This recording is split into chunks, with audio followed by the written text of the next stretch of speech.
Hello, welcome to another edition of Capper Comparison Picks. I'm Ranch. Today I'll be giving you the Capper Comparison Picks for select fights for UFC Vegas 54. I call them select fights because two of them are prelims and one of them is the curtain jerker to the main card. Be sure to check out the video I did last night of all prelim fights. First three according to the order on Tapology. And now I'm just going to continue going up the card. A little correction. Yesterday I'd stated I had a great parlay that was plus 970 something. The correction is it was a 4-leg parlay that was actually plus 9,775. Yeah, I did post the winning ticket in the description. A link to the Instagram picture of my winner. I'm very proud of that. But thank you, Gerald Lynch, for pointing that out to me that I misspoke. And I said I put $10 and I won 980 something. And realistically, he's like, well, if it was plus 975, then you would have won $97, not 900 or something. So thanks for clearing that up. I misspoke under the excitement, and yeah, it was actually plus 9,775. Check out the link in the comments in the video I posted last night. But forget about that. We're moving on. We're going to even do better with this card. Hopefully I get my first perfect card. Last week went 10 of 12. This week I want to go 11 of 11. Or no, last week I went 12 of 14. Yeah, I have 10 right and 2 wrong. My bad. It's been a long day today, let me tell you what. Anyway, so without further ado, let's get into these select fights. We're going right up the order on Tapology. We got a lightweight fight between Michael the Menace Johnson taking on Allan Patrick, or Alan Patrick. You know, there's a soccer player named Alan Patrick. Or Alan Patrick. I think he plays for, I want to say maybe that the best team out of the Ukraine, coincidentally. I'm not sure. I think it's been a while since I followed global soccer to that extreme, but I think he plays for, that's right tip my tongue. I just can't think of the name, but doesn't matter. Soccer. But there was a soccer player named Alan Patrick also. Alan Patrick. Okay, but here we're talking about the fighter, not the soccer player. He's coming in with a record of 15-3 as an underdog, plus 130 for Alan Patrick. He's 38 years old. Uh-oh, bud. Coming up on that 40 mark, and you're fighting at lightweight. Michael Johnson, you're not that far behind. Michael Johnson's 35 years old. And look at this. Double-digit losses for my man, Michael Johnson. But look at the experience. Double fights. Double the amount of fights as Alan Patrick. He's got a record of 19-17. Bam, bam, bam. Not a very good, almost at 500. Not a very good record for Michael Johnson. But hang in there, bud. You're still doing it, right? Okay. Michael Johnson comes in as the favorite, minus 150, even though he's coming off 4 consecutive losses in a row. Yeah, he's 1-4 in his last 5. Okay. Most recently, he lost to Clay Guida. That was unanimous decision against Clay Carpenter Guida.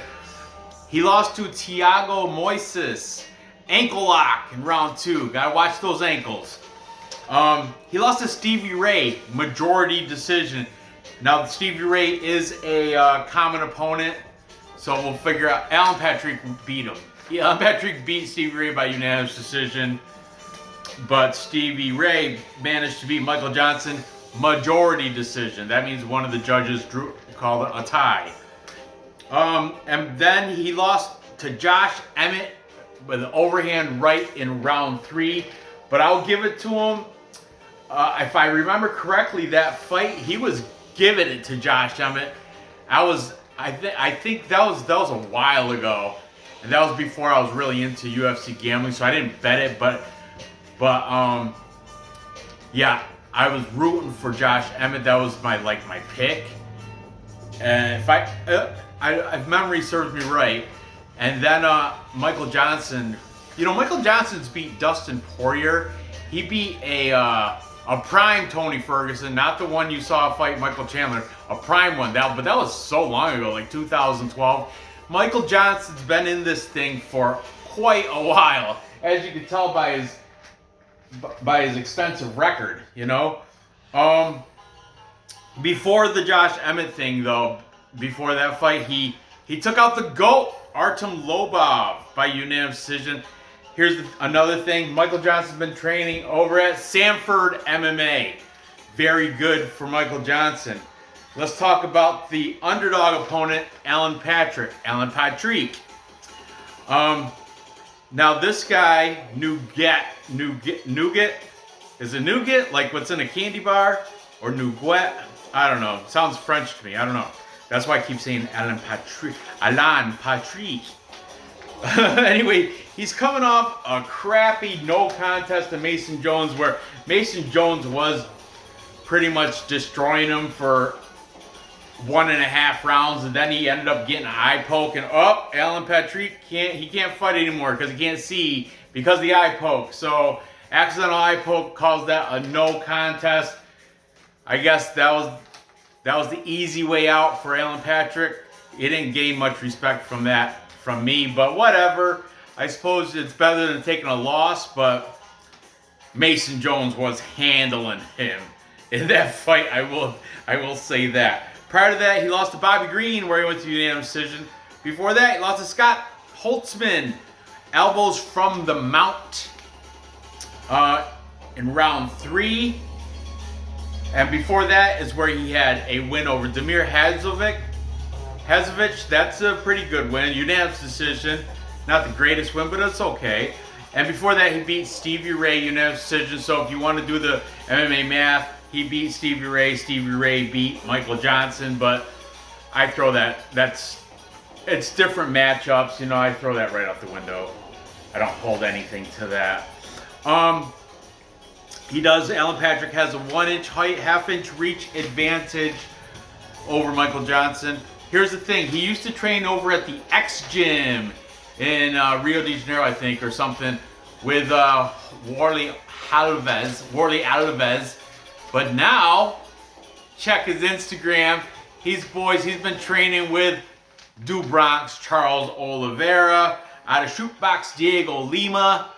I checked his Instagram just to verify, and that is definitely true. They have, he's got photos all sweaty in his gym gear with Du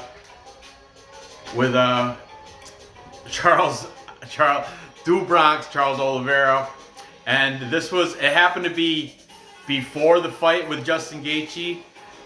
And we're going to bring this up again, more Instagram pictures with somebody else that's been training with him after the fight with Gaethje, because it shows the black eye that he got from Gaethje. And I got pictures. Nascimento. Once I get there, I'll talk about it. But anyway, Allan Patrick has been training with Charles Oliveira over at Shootbox Diego Lima. So that is one of those teetering factors. This is a coin flip fight. Who's the worst of the two not great fighters? But anyway, that to me that's a big exclamation point that he's now training at Shootbox Diego Lima. Okay, but also Johnson, not a bum gym, Sanford MMA. Gilbert Burns, Vicente Luque, a lot of good people over at Sanford MMA as well to train with. So let's see what the handicappers have to say in this one. Let's get the boards dirty, starting with the favorite in Michael Johnson, coming off his 4-fight losing skid. Regardless that it's to who, and it's not even like it's to killers. It's to Clay Guida and Stevie Ray and Thiago Moises. Josh Emmett's the best one out of the 4, I think, and he did hold his own against Josh Emmett, if I remember correctly. Josh Emmett just happened to catch him in round 3. Anyway, here we go. Taking Michael Johnson, we've got James Lynch. He's like he's like back against the wall. He's got to take a pick, gun to head. He's taking Johnson, but he is not betting this. He's passing on this fight in a betting situation. Then jumping over here to Alan Patrick, we've got Blood Money Cody from Blood Money on the side of Alan Patrick. Cody, thanks for coming on the live stream last Friday. You're always welcome, brother. You're always a pleasure to have on the show. You're good stuff. Good stuff from Cody, Blood Money. Check out his videos. He also does a live one with Johnny K from Johnny K Picks. I think he does it around tomorrow night, maybe Wednesday nights, something Wednesday or Thursdays. I can't remember. I catch it sometimes I don't. Then back over here we've got What's Going On? Bleed MMA. Also taking Michael Johnson, the lesser of two evils here. And then we've got the return of MMA Jedi. I haven't used Jason Jr. in quite a bit. MMA Jedi is saying a submission from Alan Patrick. Round 2. Hey, likey there. That's a good pick there, bro. Then Justin Jr., MMA Jedi, aka he's had like 3 different capper names, but I think as of late he's been sticking with MMA Jedi. We'll call him that. He doesn't like me calling the other names that he's had in the past, so I won't bring him up. But the MMA Jedi, he's saying Alan Patrick submission round 2. And finally we've got Dev and Sell the Red. Dev the Dude won and Sell the Red. And they are both on the side of Michael Johnson. Dev is said he's homegrown. Michael Johnson's from St. Louis, Missouri. That's where Dev represents Missouri. Dev is saying Johnson's going to get the TKO round 2. And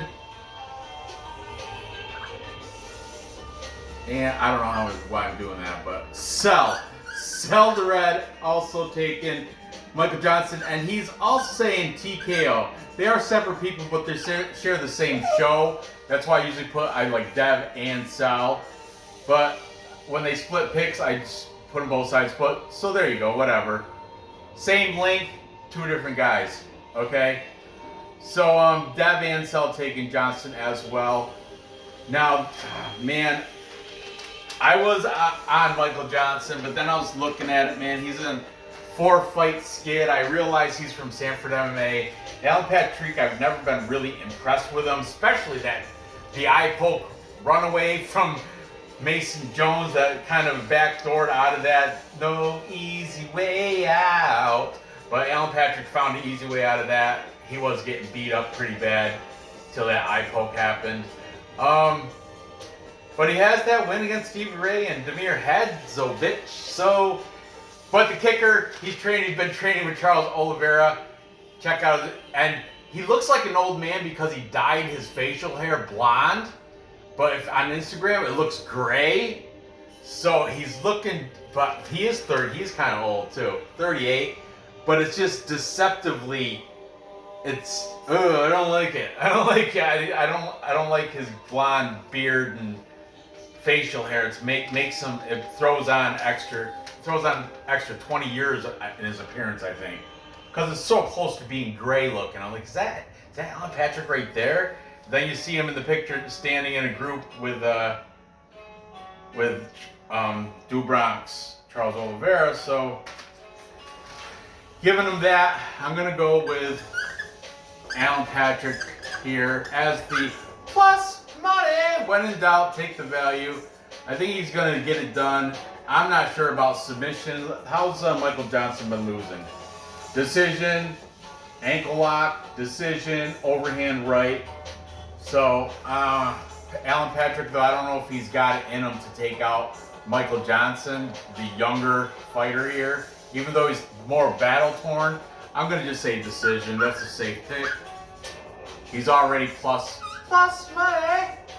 So there you have that. Moving on. Next, we've got the female flyweight fight between Viviane Araujo taking on Andrea KGB Lee. KGB, what's up with that name? I don't know. And it shows she has that sickle and hammer, the Russian symbol. I don't know if she still does because the whole Ukraine war, so maybe not, but that was her deal. Andrea KGB Lee with the hammer and sickle. But she's out of Louisiana, so I don't get it, but for some reason, I don't think she's Russian either. Maybe you got Russian roots. And Andrea Lee doesn't sound like a Russian name, doesn't end in V or nothing. But anyway, we got Andrea Lee as the even number coin flip odds -110, -110. Andrea Lee's 13-5 as a pro. Vivi Araujo is 10-3 as a professional. Andrea, since I've been talking about her, we'll just keep going with her. She trains out of MMA Gold and Synergy MMA, both located in... No, one of them is located in Louisiana. That's where she's from. That's her home. The other one is, I believe, in California. That's another training spot. I don't know which is which. I forget. I didn't write it down either. But anyway, Andrea Lee's gonna have a 2-inch height advantage and a 1.5 reach advantage. So not much there, but she will be a slightly bigger person here. She's coming off a nice win against Cynthia Calvillo. Corner stoppage. She quit on the bench. She quit on the stool after I think it was right before. It says round 2, so I think it's right after round 1. She just couldn't come back out, or either that or her. It says corner stop, so maybe your corner wouldn't let her come back out. Either way, Andrea Lee won that. Chalk it up. Nice victory. Before that, she beat Valentina's sister, Antonina Shevchenko, by a triangle armbar. Fantastic. I love that move. She took care of her round 2. Before that, she lost to my girl, Roxanne Modafferi, retired now, but one of the legendary females of the sport. Fantastic jiu-jitsu player. Roxanne beat her by unanimous decision. That's a pretty good one. And another veteran of the sport, Lauren Murphy, still fights though. She beat Lauren Murphy, Lauren Murphy beat her, but it was a split decision, very close fight there. And she took a loss to Joanne Wood. Another split decision, very close split. She does 2 close split decision losses. And she had a unanimous decision loss to to Roxanne. So not bad losses to take, I guess. Some people really hate the loss to Roxanne Modafferi because they're just haters. Dave, Mbe, a lot of my friends. I love Roxanne Modafferi though, only because she came to our local BJJ school before, and there's pictures on Facebook with her and the locals. But anyway, that's Andrea Lee. Vivi Araujo, she's coming off a loss to, can I get a hiya? Caitlin Chukagian, who's going to be later on this card, on the main card. She has a win over Roxanne Modafferi, unanimous decision. Oh, well, MMA math says KGB lost to her, Vivi beat her. Whatever. She also beat Montana De La Rosa, unanimous decision. Montana De La Rosa coming off that crap loss. She looked like crap last fight. It was like 2 weeks ago, maybe. It was like not UFC 273. I think it was Vegas 53 actually. But anyway, before that, Vivi lost to Jessica I, unanimous decision, and she beat Alexis Davis in a unanimous decision, but that, I think, kind of was weird. Alexis Davis, if I remember correctly, that was like controversial. That might have been a robbery. I don't remember, though. I can't put my finger back on it. So she's 3-2 in her last 5, whereas Andrea Lee is 2-3 in her last 5. Vivi trains out of Cerrado MMA in Brazil. So the ages, Andrea Lee is 33, Viviane Araujo 35. Tail of the tape goes to Andrea Lee just by 2 inches. Nothing doing there. So I guess let's see what the cappers have to say. And we're going to start with Andrea Lee. Andrea Lee, because she opened up as the favorite, she was minus 120. And Vivi was plus 100. So money's been coming in on Viviane, making it even number odds. But the opening lines were Andrea Lee as the favorite. So, taking Andrea Lee, we've got Dev and Cell, both on the side of KGB Andrea Lee. Then we've got, what's going on? I can't not say that every time. I'm so sorry, please. I just love it. I love how you come out with that in the beginning of every show. It's like your catch now. Like, what's going on? And like, it startles me. And then back over to Andrea Lee, we've got MMA Jedi. And he is saying by decision. Then we've got Cody from Blood Money, also taking Rojo. And of course it's going to go to decision, guys. That's why a lot of these people don't even say, unless it's not decision, they'll say method. But majority of these guys say decision. Or they're going to say Andrea Lee later, like Cell said, or Dev, one of them said potentially Andrea Lee later because Viviane Araujo has a shitty gas tank after a round and a half.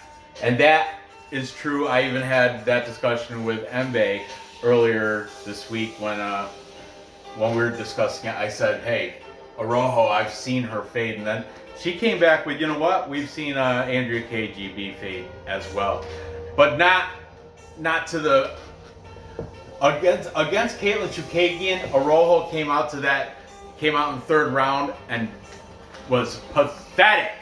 Like, there was nothing left. She was like she was just going through the motions, if that. And Caitlin Chukagian was able to do whatever she wanted.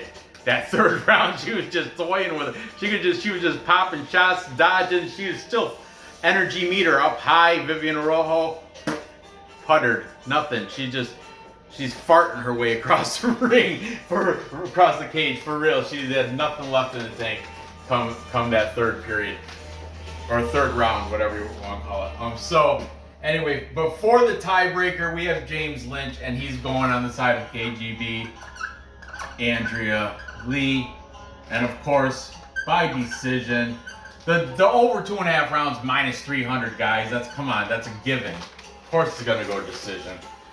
So anyway, I too am going to go with the Andrea Lee side here because of the same reasons Devin Cell had mentioned. And they're not the only ones too. There's plenty of other cappers that can witness that third round against Caitlin Chukagian where Viviane Araujo had nothing left in the tank. It was a very, very bad showing for her. So I'm going to take Andrea Lee to get it done. And female fight, of course, I'm going to go with a decision. Or maybe a late finish. Depends on how if she's managed to pace her energy or not. If she comes out and does it like she did against Caitlin Chukagian, then she's going to sap everything in the first round and a half. And look at all those, she went to decision all those times, but I'm going recency bias. That last loss, just not good. Roxanne Modafferi, she's like 40 something. So yeah, you can stick with her in the third round. Montana De La Rosa, I think that was the fight she had after she had her, did she have a kid or something? She came back, I don't know. There's something also to that fight. Lost Jessica I. And the Alexis Davis, that was before her cardio. I think that was before she hit, she was into her 30s, like she's 35 now. I think that was just the beginning of her 30s, so a lot more energy when you're 30 compared to when you're 35. I'm just saying, that's facts of life. So finally, moving on. Next we have the flyweight showdown between Jake Hadley, White Kong, taking on Allan Nascimento, Puro Oso.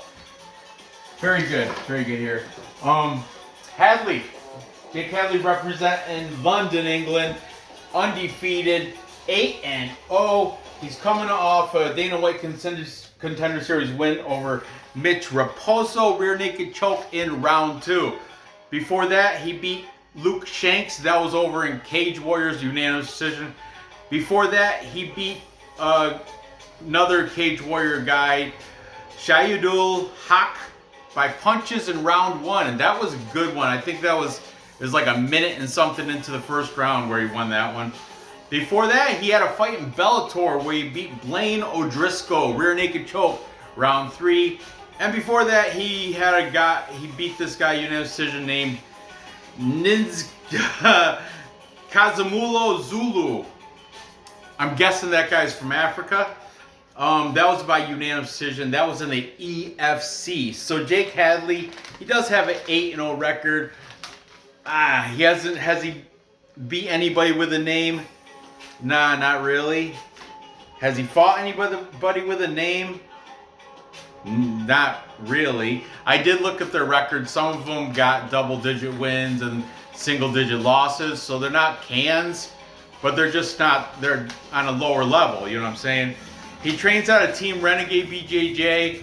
Another UFC fighter training out of Team Renegade is Jai, the Black Country Banger, Jai Herbert. Coming off that, he had a pretty embarrassing one-way loss to somebody recently. But anyway, we're not talking about Jai Herbert, we're talking about Jake Hadley. But Jake Hadley does come in here minus 220 favorite, meaning he's 2-1 favorite to beat Allan Nascimento. Let's talk about Allan Nascimento, Puro Oso. I think Bleed Check Googled it, or the definition. I think that means the pure octopus. I don't know if he made that up or if he really Googled it or not, but I don't know. Puro Oso. Gerald Lynch, what does it mean? You can tell me. I'm sure you can. Gerald Lynch, very knowledgeable guy. He's one of my subscribers, always active in the comments and in the live chat. Represent. Shout out to Gerald Lynch. Thank you, my brother. Allan Nascimento is coming off his UFC debut. Loss, split decision though, to Tagir Ulanbekov. And Tagir Ulanbekov, a pretty good fighter, I think. I think people are overlooking that. They just say, oh, he lost the UFC debut to Tagir Ulanbekov. Well, it was a split decision, my friend. It was a split decision, meaning one of the judges had picked Allan Nascimento. And I hold Tagir Ulanbekov in kind of high standings for unranked contenders. He's somebody's pick. I think maybe Dave picked him for flyweight. Somebody in the contest, for unranked contender contest, has Tagir Ulanbekov as one of their team. But anyway, before that, he has some Brazilian regional scene. Punho de Aco, that's what the regional scene is called, where he has a win over Elivaldo Lima, rear naked choke, round 1, good one. He was in Dana White Contender Series where he took a loss. Again, split decision. Close ones, Allan Nascimento. And who was that to? Julian Paiva. Julian Paiva, it's an up-and-coming prospect name. You know, you've heard that name before, Julian Paiva. Before that, he was, I don't know what promotion. I didn't write it down. I want to say it was one of those. It's definitely a Brazilian regional scene, but he beat Haruki Amaso Onishi by armbar, round 1. And before, maybe it was an Asian promotion, maybe. And before that, he took a loss to Yuki Montoyo by split decision. Look at these split. He's got 3 losses in his last 5, all by way of split decision. And he's a plus 185 underdog. Come on, guys. Allan Nascimento does have a 2-inch height advantage and a 1.5-inch reach advantage. And check out his Instagram, because he's got pictures training at Shootbox Diego Lima from 9 hours ago. He's got pictures he posted 9 hours ago. he's training with Charles "Do Bronx" Oliveira. "Do Bronx" has a black eye from his fight on Saturday with Justin Gaethje, where he managed to, get the choke on him. And now he's right back to training, helping Allan Nascimento get ready for this fight against an unproven Jake Hadley. Just because he's undefeated out of Cage Warriors doesn't mean he can rule the world, and he should be a -220 favorite. Come on, guys. But regardless, let's see what these cappers have to say. Okay. Taking Jake Hadley, we've got Blood Money, Cody. He's saying Hadley should get the decision. Okay. We've got MMA Jedi. Also saying Hadley, decision. For White Kong. Okay, I got you. Dev and Sal, all riding that high hype of Jake Hadley.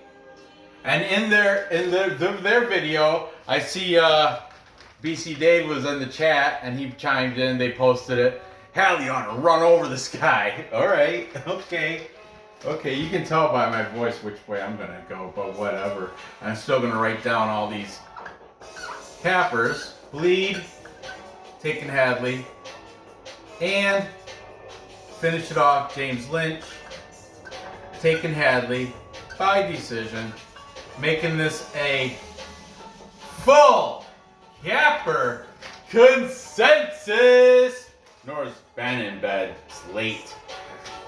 If you guys don't know, full capper consensus is when all the handicappers pick one side. There's a little dance that goes along with it. It's like this. I learned it from Pearl of Wisdom, and he throws the good luck pearls too. He's a hockey handicapper. Very good one too. He's winning records every year in hockey. He's what started me off in YouTube. Props to you, Steve, Pearl of Wisdom, if you're watching. Anyway, I'm going against the capper majority. The capper consensus. The full capper consensus is taking this Jake Hadley. I'm taking Allan Nascimento, and I think he's going to get it done by decision or. You know what? Let's go submission. Screw it. He's been training with Do Bronx, probably working on that. Do Bronx, and you know what? Jake Hadley coming out of London. It's not like they're known for their top-notch BJJ. He will be the better striker. Most likely, Jake Hadley will be the better striker. Stand up, but Look what happened with the striking between Justin Gaethje and Charles "Do Bronx." What happened? It went to the ground and "Do Bronx" choked his ass out. And I think Nascimento training. You can do a training with "Do Bronx" parlay with Nascimento and Alan Patrick. They're both underdogs, both training with Charles "Do Bronx" Oliveira, who's coming off that big win. He's kind of the GOAT now, so I'm going Nascimento here for the big upset. Plus money. Go ahead and fade me. Tell me. I really don't care. These picks are for free, people. I don't have a Patreon. I don't charge shit. I have no members. It's just a free picks from yours truly. So I'm not, if it doesn't work out for you, whatever. I don't play it. Go with the capper. Do the sensible thing. Go with the capper consensus. But I'm taking Allan Nascimento, and I'm strong about it. This guy Hadley, he beat Mitch Raposo. Who the fuck is that guy? I'm just playing with you. But I'm going to take Nascimento to get it done by submission. I think he's going to get down there, choke this boy out. That'll be big. Plus money. It's already plus 185. I can just imagine. And look, I'm pretty decent at making these prop bets on these underdogs. I don't want to float my own boat, toot my own horn, but there you have it. So to recap, time check. Man, I am running over, just slightly over. So to recap, I'm taking Alan Patrick but this is going to be a very close fight. I think he's going to win by decision, but don't count out Michael Johnson, because Michael Johnson has beaten the cream of the crop right to the top. You never eat a pig because the pig is a cop. But Alan Patrick, I'm going to take him to get the upset. Plus money because of the Do Bronx factor. And then I'm taking Andrea KGB Lee to beat Viviane Araujo because her cardio is way better. Vivi does gas out. Watch that Caitlin Chukagian fight. You can see it clear as day. Watch round 3, especially round 3, where she's dead to rights. Andrea Lee, I think she has cardio for days. I mean, Mbaye claims she has seen her wither away during the fight as well, but I don't know. She does have nice finishes in the second round, so at least her last 2. Well, Antonina, she got her in round 2 triangle armbar. I don't know. I'm just gonna give the edge to cardio for Andrea Lee, and that's how she's gonna win that, via cardio, via decision. More volume. Araujo might win round 1, but that's about it. Andrea is gonna get round 2 and 3. And finally, I'm going against the full capper consensus. Taking the plus money, the Do Bronx factor. I'm gonna take Nascimento by submission. I'm not impressed with the English BJJ. I mean, even Darren Till came over to Brazil to learn BJJ. How many you think Black Country Bangers gonna train this dude how to defend rear naked chokes? And I'm just saying, he's gonna have the better stand up, but this shit's going to the ground. Nascimento's gonna choke him out. Watch my words, mark my words. So there you have it. Gather the info, place those bets, cash those tickets. I really appreciate you watching. I know I'm very opinionated and strong on my sides most of the time, but I'm very open as well. I'm open to any influences from, like, hey, Nascimento actually really sucks. He's only a blue belt. I don't know. Maybe he is. But I like that on his Instagram he's training with Do Bronx Charles Oliveira. So, and I think I'm going to give him the edge when it comes to BJJ because of that factor. And yeah, so leave your comments. I love to read them. Leave a like. Subscribe if you haven't done that. And stay tuned tomorrow where I get into the main card fights. Thanks for watching. Good luck on your bets, and I'll see you next time.